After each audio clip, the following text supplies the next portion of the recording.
kind of highlight what is MR enterography. Should we do MR enterography? Because there are so many techniques coming up which are like very fanciful, but some people say that they are not needed, we are just kind of advertising newer stuffs, they are not needed, we can just do with the basic stuff and get the diagnosis. So are we right in adopting this new technique of MR enterography?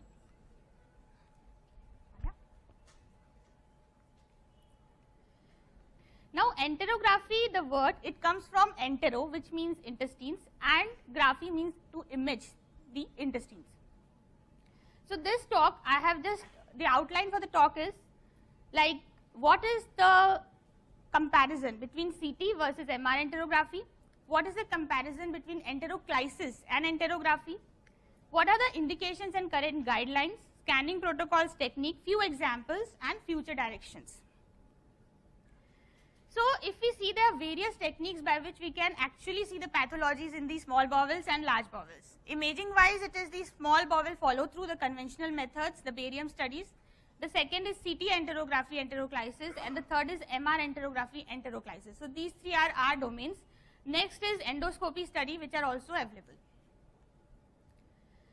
And as sir always says, so I have quoted sir 2-3 times, that in life